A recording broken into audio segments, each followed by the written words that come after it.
Hello student, मैं आपके अपने YouTube channel home science junction में आपका स्वागत करती हूं।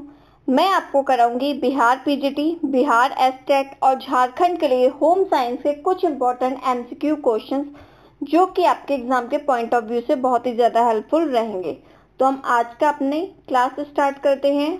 आज की क्लास में हमारा फर्स्ट क्वेश्चन है, पूछा हुआ है आप लोगों से, डैश छोटे बच्चों के लिए एक डर बढ़ाने वाला उद्दीपक है। तो आपको ये बताना है कि छोटे बच्चों में डर बढ़ाने वाला उद्दीपक कौन सा है। ऑप्शन दिए हुए हैं इसमें। फर्स्ट ऑप्शन है वार्तालाप, सेकंड है एकाकीपन, थर्ड है सोच एंड लास्ट है दयालुता। तो जो छोटे बच्चों के लिए एक जो डर बढ़ाने वाला उद्दीपक होता है ना, वो होता है एकाकीपन यानी कि अकेलापन। तो ऑप्शन आपका बी क्या हो जाएगा, राइट आंसर हो जाएगा। ठीक है, क्लियर है आपको ये क्वेश्चन। नेक्स्ट क्वेश्चन देखते हैं हम अपना। क्वेश्चन में पूछा है आपसे अधिगम और कल्पना। क्या पूछा है, अधिगम और कल्पना है। तो आपको ये बताना है कि अधिगम और कल्पना क्या है। ऑप्शन दिए हुए हैं। फर्स्ट ऑप्शन है व्यक्तिगत प्रक्रिया, सेकंड है मनोवैज्ञानिक प्रक्रिया, थर्ड है मानसिक प्रक्रिया एंड लास्ट है शारीरिक प्रक्रिया। तो आप लोग ध्यान दीजिए, जो अधिगम और कल्पना होती है ना, तो अधिगम और कल्पना होती है आपकी मानसिक प्रक्रिया यानी कि मेंटल प्रोसेस। तो आपका थर्ड ऑप्शन क्या हो जाएगा, राइट आंसर हो जाएगा। नेक्स्ट क्वेश्चन देखते हैं हम।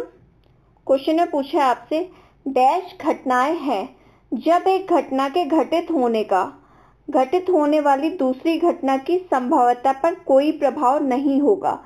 आपसे क्वेश्चन में ये पूछना है, कौन सी घटना ऐसी घटना होती है कि अगर एक कोई घटना घटित हो रही है और उसी के बाद क्या हो रही है, दूसरी घटना हो रही है, तो उस पर जो पहले वाली घटना घटी है उस पर कोई प्रभाव नहीं पड़ेगा। ऑप्शन दिए हुए हैं, समकालिक घटनाएं, सेकंड है स्वतंत्र घटनाएं, थर्ड है सर्वांगीण घटनाएं एंड लास्ट है आश्रित घटनाएं।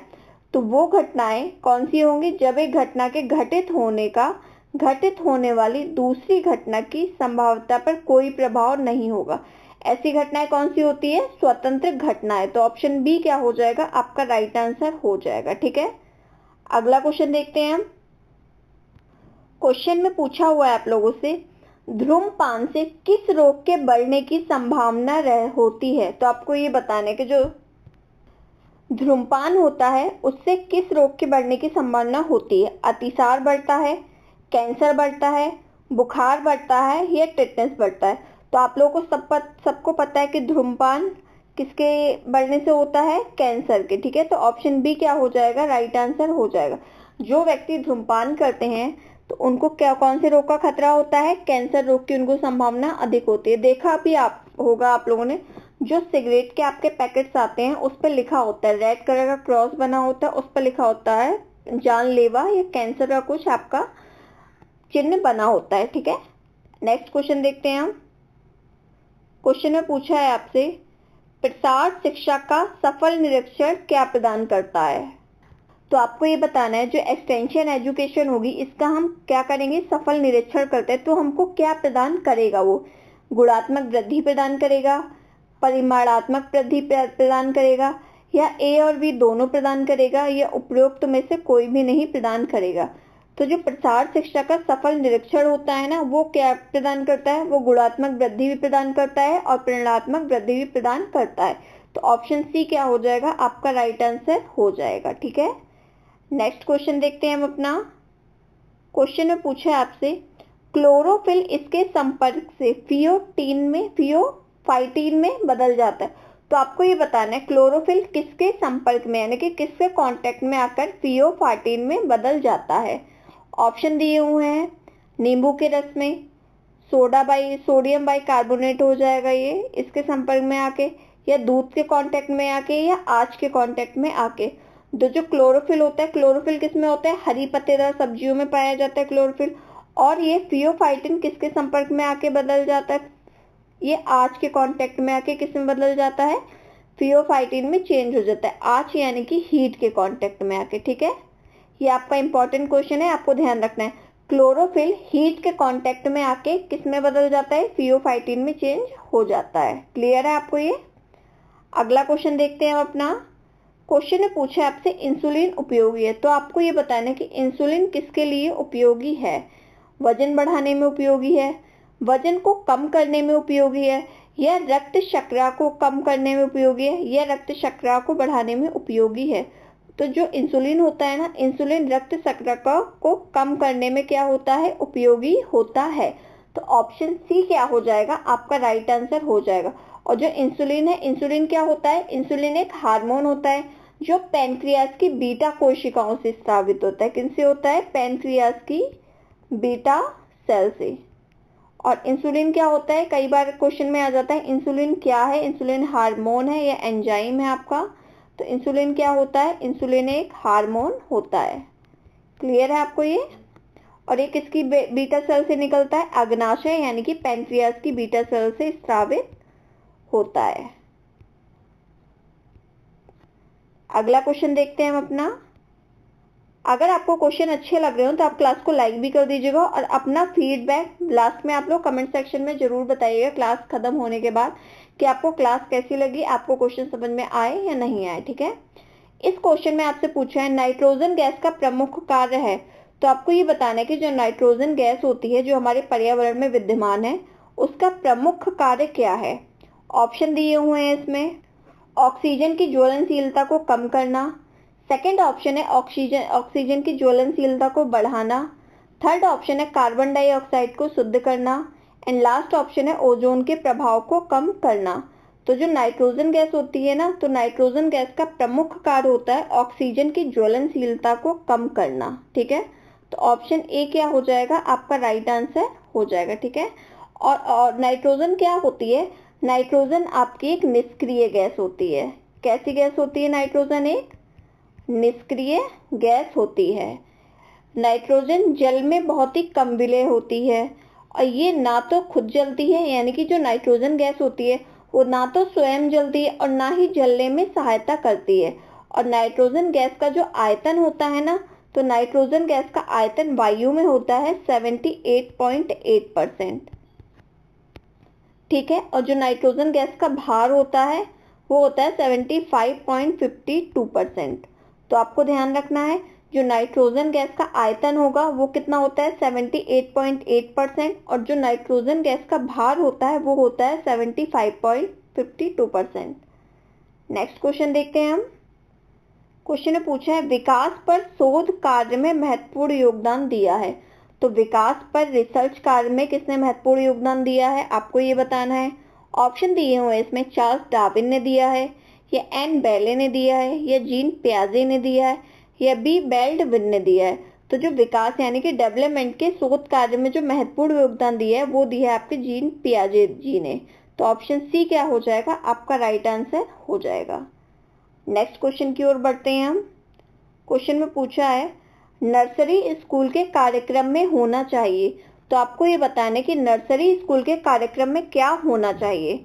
ऑप्शन दिए हुए हैं। फर्स्ट ऑप्शन है स्वतंत्र खेल व निर्देशित कार्यक्रमों में संतुलन होना चाहिए, या अधिक स्वतंत्र खेल व कम निर्देशित कार्यक्रम होना चाहिए, या अधिक निर्देशित कार्यकलाप व कम स्वतंत्र खेल होना चाहिए, या स्वतंत्र खेल होने ही नहीं चाहिए। तो जो नर्सरी स्कूल के कार्यक्रम है ना, अगर अधिक स्वतंत्र खेल कर दिए जाएंगे तब भी सही नहीं रहेगा, और ना ही अधिक निर्देशित कार्यकलाप व कम स्वतंत्र खेल होने चाहिए, और स्वतंत्र खेल होने ही नहीं चाहिए ये भी गलत है। बल्कि क्या होना चाहिए नर्सरी स्कूलों के कार्यक्रम में कि स्वतंत्र खेल व निर्देशित कार्यक्रमों में क्या होना चाहिए, संतुलन होना चाहिए, दोनों में बैलेंस होना चाहिए। तो ऑप्शन ए क्या हो जाएगा, आपका राइट आंसर हो जाएगा। अगला क्वेश्चन देखते हैं हम अपना। पूछा है फीको प्रणाली का उपयोग इनमें से किस में किया जाता है। तो आपको ये बताना है कि फीको प्रणाली का उपयोग किस में किया जाएगा।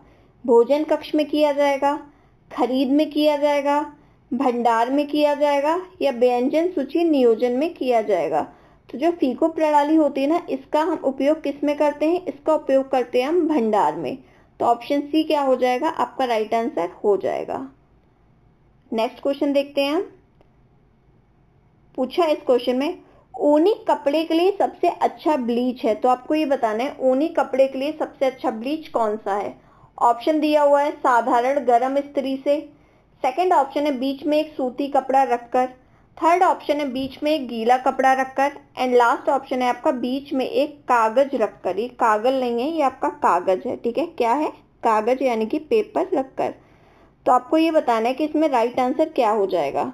तो आप लोग देखिए, जो ऊनी कपड़े हैं ना, उसके लिए सबसे अच्छा ब्लीच है, उसको आयरन कैसे करते हैं, बीच में एक सूती कपड़ा रखकर करते हैं।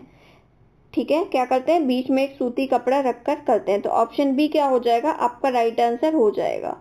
यानी कि बीच में एक सूती कपड़ा रख के हम क्या करते हैं, कपड़ों को, ऊनी कपड़े को हम आयरन करते हैं, डायरेक्ट उसको ऐसे आयरन नहीं करते हैं। ठीक है, क्लियर है आपको ये। और ऊन रेशा जो होता है ना, ऊन फाइबर हमारा एक प्रोटीन रेशा होता है। कैसा होता है, प्रोटीन रेशा होता है।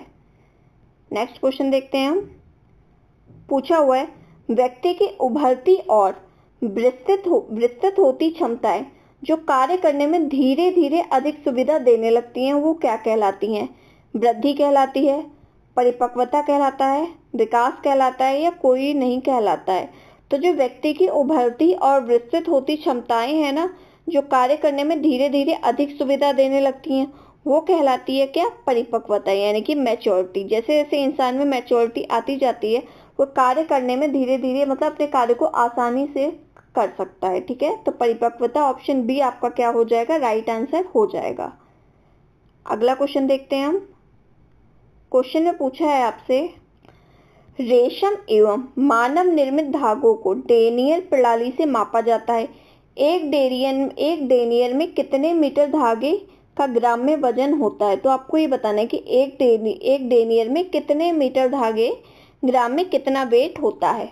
ऑप्शन दिए हुए हैं 900 मीटर, सेकंड ऑप्शन है 1000 मीटर, थर्ड ऑप्शन है 9000 मीटर एंड लास्ट ऑप्शन है आपका 90 मीटर।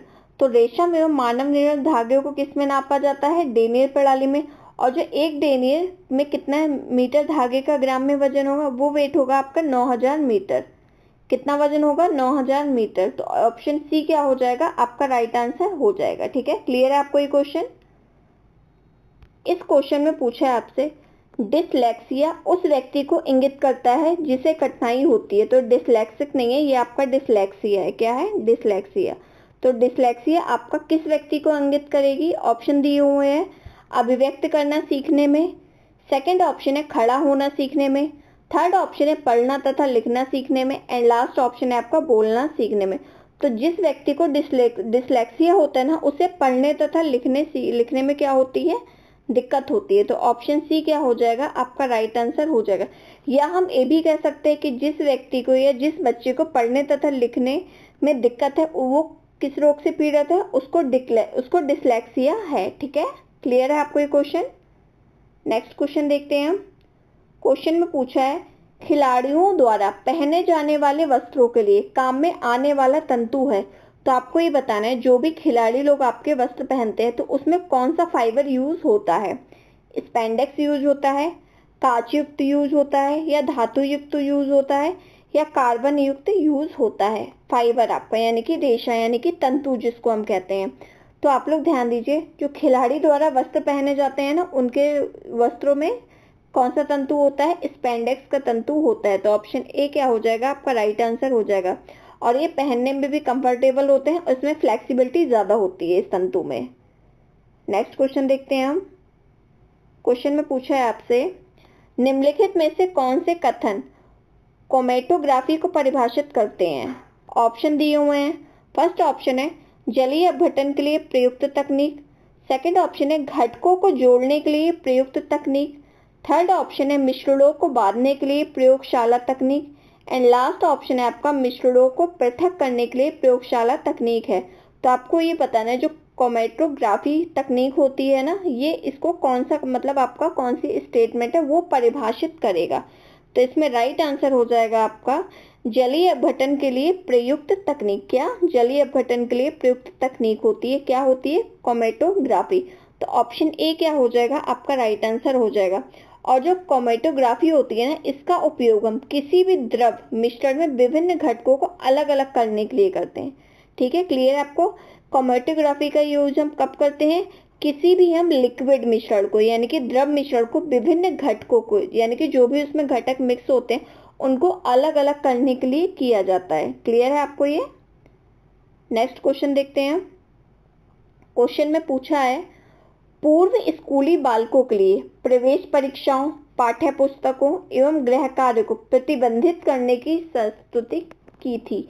यानी कि आपको ये बताना है कि पूर्व स्कूल के जो बालक होते हैं, यानी कि जो पीजी के बच्चे होते हैं, उनके लिए, प्ले ग्रुप के बच्चे, उनके लिए प्रवेश परीक्षा यानी कि एंट्रेंस एग्जाम, पाठ्य पुस्तक यानी कि करिकुलम, और गृह कार्य यानी कि होमवर्क को क्या किया गया, प्रतिबंधित किया गया। ये प्रतिबंधित किसने किया, आपको ये बताना है। ऑप्शन दिए हुए हैं, कोठारी कमीशन ने किया, या यशपाल समिति ने किया, या राष्ट्रीय शिक्षा नीति 1986 ने किया, या एबॉट एवं वुड समिति ने किया। तो जो पूर्व स्कूली बालकों के लिए प्रवेश परीक्षा, पाठ्य पुस्तक, गृह कार्य को प्रबंधित करने को वाले कौन थे, यशपाल समिति ने किया था। तो ऑप्शन बी क्या हो जाएगा, आपका राइट आंसर हो जाएगा। ठीक है, आई होप आपको क्वेश्चन समझ में आ रहे होंगे इजी तरीके से, और ये आपके कहीं ना कहीं आए हुए PYQ है। ठीक है, तो आप लोग इन क्वेश्चंस की प्रैक्टिस अच्छे तरीके से कर लीजिएगा, ये आपके एग्जाम के लिए बहुत ही ज़्यादा हेल्पफुल रहेंगे। इस क्वेश्चन में आपसे पूछा है, शरीर को ढकने के लिए विभिन्न प्रकार के कपड़ों के लिए उपयोग में आने वाला शब्द है। क्या पूछा गया है, शरीर को ढकने के लिए, क्या है इधर, ढकने वर्ड है, यानी कि शरीर को ढकने के लिए विभिन्न प्रकार के कपड़ों के लिए उपयोग में आने वाला शब्द कौन सा है। पहनावा है, वस्त्र है, ढांचा है, ये कपड़ा है। तो जब शरीर को ढकते हैं ना, शरीर को ढकने के लिए हम क्या पहनते हैं, हम पहनते हैं वस्त्र। तो ऑप्शन बी क्या हो जाएगा, आपका राइट आंसर हो जाएगा। सही तो वैसे सब है, पर जो हमारा एकदम फिक्स आंसर बैठता है, एकदम सही एक्यूरेट आंसर बैठता है, हम उसी को क्या मानते हैं, सही मानते हैं। तो हम क्या पहनते हैं, बहुत से लोग ये भी यूज करते हैं कि इसमें कपड़ा सही होगा, बल्कि आपका एग्जैक्ट जो वर्ड होता है वो आपका वस्त्र होता है। शरीर को ढकने के लिए क्या धारण करते हैं, शरीर को ढकने के लिए हम वस्त्रों को धारण करते हैं। तो ऑप्शन बी क्या हो जाएगा, आपका राइट आंसर हो जाएगा। ठीक है, नेक्स्ट क्वेश्चन देखते हैं हम। क्वेश्चन में पूछा है ब्रेल की विधि से, तो आपको ये बताना है ब्रेल की विधि से हम क्या कर सकते हैं। अंधे भी पढ़ सकते हैं ब्रेल विधि से, या ब्रेल विधि से याददाश्त अच्छी होती है, या ब्रेल विधि एक कंप्यूटर की एक प्रणाली होती है, या ब्रेल विधि से अंधे देख सकते हैं। तो आपकी जो ब्रेल की विधि होती है ना, इस विधि से क्या होता है, इस विधि से जो अंधे व्यक्ति होते हैं ना वो पढ़ सकते हैं। तो ऑप्शन ए क्या हो जाएगा, आपका राइट आंसर हो जाएगा। और जो ब्रेल विधि का आविष्कार किया गया था ना, तो इस पद्धति का आविष्कार हुआ था सन 1821 में। कब हुआ था, सन 1821 में हुआ था, और इसका आविष्कार किया था लुई ब्रेल ने। जिन्होंने ब्रेल विधि का आविष्कार किया था वो किसने किया था, लुई ब्रेल ने किया था, और सन 1821 में किया था। और जो लुई ब्रेल थे ना, जिन्होंने ब्रेल पद्धति का आविष्कार किया था, ये भी एक नेत्रहीन थे, यानी कि इनकी भी आंखें नहीं थी। तो ये कहाँ के थे, ये आपके फ्रांस के थे। लुई ब्रेल फ्रांस के थे। 1821 में इन्होंने क्या किया, ब्रेल लिपि का आविष्कार किया। ये भी एक नेत्रहीन व्यक्ति थे, कहाँ के थे, फ्रांस के थे। और जो ब्रेल लिपि होती है, इसमें पढ़ते कैसे हैं, इसमें जैसे कोई शब्द लिखा है आपका, तो आपको उल्टे तरीके से लिख दिया जाता है, जैसे डॉट डॉट करके। पिन से क्या करते हैं, डॉट डॉट करते हैं, पिन से क्या करते हैं हम, पिन से जैसे इधर डॉट डॉट कर दे, ये क्या बना दे, ये हमने सी बना दिया, ये हमने क्या बना दिया, ये हमने बना दिया ए, ये हमने क्या बना दिया, बी बना दिया। तो अगर हम पिन से किसी अगर रफ सरफेस पे डॉट डॉट बना देंगे, तो जो चिकनी सरफेस होगी, तो इसको क्या करेंगे, जो पीछे वाला पेज होता है ना उसको पलट, तो चीजें क्या होती है, उभर आती हैं। तो अगर उभर आएंगी तो बच्चा क्या करता है, जो नेत्रहीन व्यक्ति उसको क्या करते हैं, उसको टच करके महसूस करते हैं कि क्या लिखा हुआ है, सी लिखा हुआ है, ये ए लिखा हुआ है, ये बी लिखा हुआ है। तो स्टूडेंट क्या करते हैं, जो नेत्रहीन व्यक्ति होते हैं उसको क्या करते हैं, ये लोग उभार कर फील करते हैं। आप लोगों ने गेम खेला होगा जब आप लोग स्कूल लाइफ में रहे होंगे, कि क्या होता है, जैसे दो स्टूडेंट है, दो बच्चे, एक ने क्या किया, दूसरे की पीठ पे कोई वर्ड लिखा, तो जो दूसरा जिसकी पीठ पे लिखा जा रहा है, तो वो बच्चा बताता है कि मेरी पीठ पर क्या लिखा गया है। तो उसने कैसे बताया था, उसने महसूस करके बताया।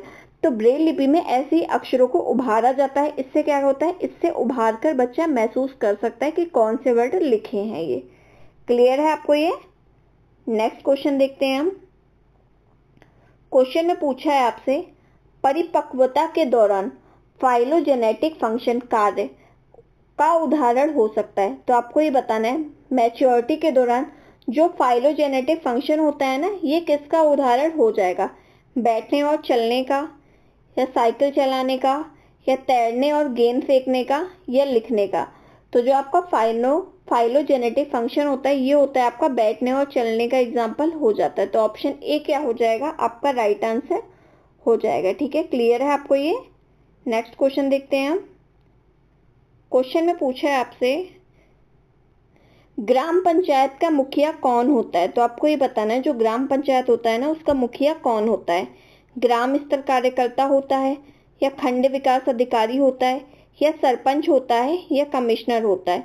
तो जो ग्राम पंचायत का मुखिया होता है ना, वो होता है आपका सरपंच। तो ऑप्शन सी क्या हो जाएगा, आपका राइट आंसर हो जाएगा। ठीक है, नेक्स्ट क्वेश्चन देखते हैं हम। क्वेश्चन में पूछा हुआ है, अध्यापन कार्यक्रम के विषय के रूप में प्रसार शिक्षा कब प्रारंभ की गई थी? यानी कि एक अध्यापन कार्यक्रम यानी कि एक सब्जेक्ट के तौर पर प्रसार शिक्षा को कब प्रारंभ किया गया, आपको ये बताना है। ऑप्शन दिया हुआ है 40 के दशक में, सेकंड ऑप्शन है 50 के दशक में, थर्ड ऑप्शन है 60 के दशक में, एंड लास्ट ऑप्शन है आपका 70 के दशक में। तो आप लोग ध्यान दीजिए, जो अध्यापन कार्यक्रम के विषय में के रूप में प्रसार शिक्षा को कब अपनाया गया था? ये अपनाया गया था आपको 60 के दशक में। तो ऑप्शन सी क्या हो जाएगा, आपका राइट आंसर हो जाएगा। और प्रसार शिक्षा का जो आरंभ हुआ था ना, वो हुआ था आपका 1960 यानी कि 1960 में, इसलिए इसे क्या कहा गया है, 60 के दशक में प्रारंभ किया गया। और ये शुरू कब की गई थी, इसका एग्जैक्ट सन क्या है, 1960 यानी कि 1960। अगला क्वेश्चन देखते हैं हम अपना। क्वेश्चन में पूछा है, प्रधानमंत्री कौशल विकास योजना है, तो आपको ये बताना है कि प्रधानमंत्री कौशल विकास योजना कैसी है। एक औपचारिक शिक्षा है, एक औपचारिकेतर शिक्षा है, या सामूहिक शिक्षा है, या अनौपचारिक शिक्षा है। तो जो प्रधानमंत्री कौशल विकास योजना है, ये आपकी कैसी शिक्षा है, ये आपकी एक अनौपचारिक शिक्षा है। तो ऑप्शन डी क्या हो जाएगा, आपका राइट आंसर हो जाएगा। और ये जो प्रधानमंत्री कौशल विकास योजना है, ये चलाई गई थी किसके लिए, स्किल डेवलपमेंट के लिए। किसके लिए चलाई गई थी, स्किल डेवलपमेंट के लिए चलाई गई थी। यानी कि क्या हो सके, जो लोगों के अंदर कौशल है ना, छुपे हुए कौशल को बाहर निकाला जा सके, वो आप व्यक्ति अपने कौशलों को यानी कि अपने स्किल्स को पहचान सके और उससे अपनी जीविका कमा सके। क्लियर है आपको ये। नेक्स्ट क्वेश्चन देखते हैं हम। क्वेश्चन में पूछा आपसे, विकास परिषद कार्यक्रमों की रूपरेखा तैयार करती है। तो विकास परिषद विकास कार्यक्रमों की रूपरेखा कौन तैयार करती है, आपको ये बताना है। ऑप्शन दिए, विलेज डेवलपमेंट कमेटी तैयार करती है, या ब्लॉक डेवलपमेंट कमेटी तैयार करती है, या नेशनल डेवलपमेंट कमेटी तैयार करती है, या स्टेट डेवलपमेंट कमेटी तैयार करती है। तो जो विकास परिषद विकास कार्यक्रमों की रूपरेखा है ना, वो तैयार करती है आपकी स्टेट डेवलपमेंट कमेटी, यानी कि ऑप्शन डी क्या हो जाएगा, आपका राइट आंसर हो जाएगा। ठीक है, अगला क्वेश्चन देखते हैं हम। क्वेश्चन में पूछा है, निम्नलिखित आहार सर्वेक्षण, ये क्या है, ये आपका सर्वेक्षण है। तो निम्नलिखित आहार सर्वेक्षण की विधि नहीं है, नहीं पूछा है, तो आप लोग क्वेश्चन को अच्छे से पढ़िएगा। कौन सी विधि नहीं है आहार सर्वेक्षण की, आपको ये बताना है। ऑप्शन दिए हुए हैं, खाद्य पदार्थ लेने की आवृत्ति का प्रश्न पत्र, सेकेंड ऑप्शन है 24 घंटे का अनुश्रवण विधि, एंड थर्ड ऑप्शन है आपका खाद्य पदार्थ वजन कम करना, एंड लास्ट ऑप्शन है आपका BMI यानी कि बॉडी मास इंडेक्स। ठीक है, क्या है, BMI यानी कि बॉडी मास इंडेक्स। तो आप लोग ध्यान दीजिए, तो जो आपका आहार सर्वेक्षण होता है ना, तो आहार सर्वेक्षण की विधि आपकी खाद्य पदार्थ लेने की आवृत्ति का प्रश्न पत्र भी होता है, और 24 घंटे अनुस्मरण विधि भी होती है, और आपका खाद्य पदार्थ वजन करना भी होता है। क्या नहीं होता है आपका, इसमें BMI नहीं आता है यानी कि बॉडी मास इंडेक्स नहीं आता है। तो यही क्या हो जाएगा, आपका राइट आंसर हो जाएगा। अब BMI में क्या होता है, इसमें व्यक्ति की लंबाई तथा वजन को क्या किया जाता है, मेजर किया जाता है। यानी कि क्या हो, व्यक्ति की लंबाई के अकॉर्डिंग क्या हो, उसका वेट होना चाहिए। और ये जो आहार सर्वेक्षण है, ये होता है आपका डाइटरी सर्वे। ठीक है, अगला क्वेश्चन देखते हैं हम। क्वेश्चन में पूछा है, बुजुर्गों के इलाज को कहते हैं। तो आपको ये बताना है कि जो बुजुर्ग लोगों का इलाज को क्या कहेंगे। ऑप्शन दिया है, क्रॉसिंग एज कहेंगे, सेकंड ऑप्शन है परिपक्वता कहेंगे, थर्ड ऑप्शन है जरा चिकित्सा कहेंगे, एंड लास्ट ऑप्शन है आपका टूट फूट कहेंगे। तो टूट फूट तो वो होती है जो आपकी हड्डी टूट जाती है, परिपक्वता होती है आपकी क्या होती है, मैच्योरिटी कहलाती है। तो जो बुजुर्गों के इलाज को कहते हैं ना, वो कहते हैं जरा चिकित्सा यानी कि जेरेंटोलॉजी। तो ऑप्शन सी क्या हो जाएगा, राइट आंसर हो जाएगा। क्या कहेंगे बुजुर्गों के इलाज को हम, जरा चिकित्सा यानी कि जेरेंटोलॉजी। नेक्स्ट क्वेश्चन देखते हैं हम। क्वेश्चन में पूछा है डायबिटीज मेलिटस हो जाता है, तो आपको ये बताना है कि डायबिटीज मेलिटस कैसे हो जाता है। इंसुलिन के अधिक स्त्रावण के कारण होता है, या इंसुलिन के कम स्त्रावण के कारण होता है, या लीवर का सही कार्य न करने के कारण होता है, या उपयुक्त में से कोई नहीं। तो जो डायबिटीज मेलिटस होता है वो होता है इंसुलिन के कम स्त्रावण के कारण। तो ऑप्शन बी क्या हो जाएगा, राइट आंसर हो जाएगा। और जो अगर बॉडी में इंसुलिन का कम स्त्रावण हो रहा है तो क्या हो जाता है, डायबिटीज मेलिटस हो जाता है। तो हम क्या करते हैं कि डायबिटीज के पेशेंट को इंसुलिन के इंजेक्शन दिए जाते हैं। किस लिए दिए जाते हैं, कि इंसुलिन का बॉडी में बैलेंस हो सके। और जो इंसुलिन हार्मोन होता है ये कहाँ से, पैनक्रियाज के बीटा सेल से निकलता है। कहाँ से, पैनक्रियाज की बीटा सेल से स्रावित होता है। नेक्स्ट क्वेश्चन देखते हैं हम। ये आज का हमारा सेकंड लास्ट क्वेश्चन है। पूछा है आपसे, आमतौर पर सामान्य वायुमंडलीय स्थितियों में मांस, मछली और दूध उत्पादों का भंडारण कितना रखा जा सकता है। तो आपको ये बताना है कि अगर हम अपने नॉर्मल एनवायरनमेंट में, यानी कि जो नॉर्मल टेम्परेचर होता है, तो रूम टेम्परेचर पे हम क्या रखें, मांस को रखें, मछली को रखें, दूध उत्पाद का भंडारण करें, तो हम उसको कितने दिन तक रख सकते हैं। 1 से 2 दिन तक रख सकते हैं, या 1 से 2 सप्ताह तक रख सकते हैं, या 3 से 4 सप्ताह तक रख सकते हैं, या 12 महीना तक रख सकते हैं। तो आप लोग क्या है, मांस है, मछली है और दूध है, इसको हम कितने दिन के लिए रख सकते हैं, 1 से 2 दिन तक रख सकते हैं बस। इससे ज़्यादा तो हम रख नहीं सकते। अगर इससे ज़्यादा हम रखेंगे तो ये क्या होगा, खराब हो जाएगा। तो ऑप्शन सी क्या हो जाएगा, राइट आंसर हो जाएगा आपका। और जो भंडारण की वो होती है ना आपकी, क्या होती है, जो मतलब किस उत्पाद को हम कितने दिन तक रख सकते हैं, ये होती है आपकी 3 तरह की। एक होता है आपका पेरिशेबल फूड, यानी कि नश्वर चीज़ें, यानी कि जो पदार्थ आपके जल्दी खराब हो जाते हैं, तो उसको हम कब तक रख सकते हैं, 1 से 2 दिन तक रख सकते हैं। इसमें आपके क्या आ जाएगा, जैसे मांस, मछली हो गया आपका, दूध हो गया, कुछ आपकी सब्जियां होंगी। ऐसा तो नहीं होता है कि आप सब्जियों को 1-1 साल तक के लिए आपने क्या किया, 1 साल तक के लिए आपने भिंडी लेके रख ली, 1 साल तक के लिए आपने टमाटर लेके क्यों नहीं रख सकते, क्योंकि ये खराब हो जाएंगे। और इसी में एक होता है आपका अर्धनश्वर खाद्य पदार्थ, यानी कि वो ऐसे खाद्य पदार्थ होते हैं जिनको हम 1 से 2 महीने तक आराम से इनको स्टोर करके रख सकते हैं, ठीक है। और जैसे आपका आलू हो गया, प्याज हो गया, इसको हम क्या कर सकते हैं, 1 से 2 महीने के लिए स्टोर करके रख सकते हैं। इसी में आपका होता है नश्वर ना होने वाले खाद्य पदार्थ। इसमें क्या होता है, आपके ऐसे खाद्य पदार्थ होते हैं जिनको हम ज़्यादा लंबे समय तक के लिए भंडारण करके उसका रख सकते हैं। इसमें आपके क्या आ सकते हैं, अनाज आ सकते हैं, जैसे गेहूं आ जाता है आपका, चावल आ जाता है, दालें आ जाती हैं। तो इसमें क्या होता है, इसमें पानी की कमी कम मतलब ना के बराबर रहती है। और एक चीज आप लोग ध्यान दीजिएगा, जिस भी खाद्य पदार्थ में पानी की मात्रा अधिक होगी वो खाद्य पदार्थ आपका जल्दी खराब होगा, और जिस खाद्य पदार्थ में आपके पानी की मात्रा कम होगी वो खाद्य पदार्थ उतनी ही देर से खराब होता है, ठीक है। तो ये किस पर निर्भर करता है, ये आपकी निर्भर करता है नमी पर। किस पर, खाद्य पदार्थ की नमी पर निर्भर करता है। नेक्स्ट क्वेश्चन देखते हैं। ये आज का हमारा लास्ट क्वेश्चन है। पूछा है आपसे, सब्जियों में लाल तथा बैंगनी रंग निम्न वर्णक के कारण होता है। तो आप लोगों को ये बताना है, जो सब्जियों में लाल और बैंगनी कलर होता है ना, ये किस वर्णक के कारण होता है। ऑप्शन दिए हुए हैं। फर्स्ट ऑप्शन है एंथोसाइनिन के कारण होता है, सेकंड ऑप्शन है क्लोरोफिल के कारण होता है, थर्ड ऑप्शन है कैरोटीन के कारण होता है, एंड लास्ट ऑप्शन है आपका फ्लोवोन्स के कारण होता है। तो सब्जियों में जो लाल और बैंगनी कलर होता है ना, ये आपके एंथोसाइनिन के कारण होता है। किसके कारण, एंथोसाइनिन पिगमेंट, यानी कि एंथोसाइनिन वर्णक के कारण होता है। तो ऑप्शन ए क्या हो गया आपका, राइट आंसर हो जाएगा। और जो कैरोटीन होता है ना, कैरोटीन के कारण सब्जियां क्या हो जाती हैं, पीली, नारंगी और लाल हो जाती हैं, ठीक है। तो आज की क्लास हमारी यहीं एंड होती है। आप लोग जब क्लास आपकी ओवर हो जाए तो कमेंट सेक्शन में लास्ट में आप लोग कमेंट जरूर कीजिएगा, अपना फीडबैक जरूर दीजिएगा कि आपको क्लास कैसी लगी, आपको क्वेश्चन समझ में आए या नहीं आए। और अगर आपको क्लास अच्छी लगी हो तो आप लोग क्लास को लाइक कर दीजिएगा, शेयर कर दीजिएगा और चैनल को जरूर सब्सक्राइब कर दीजिएगा, जिससे आपको time to time daily class की नोटिफिकेशन मिल सके, ठीक है। Thank you so much.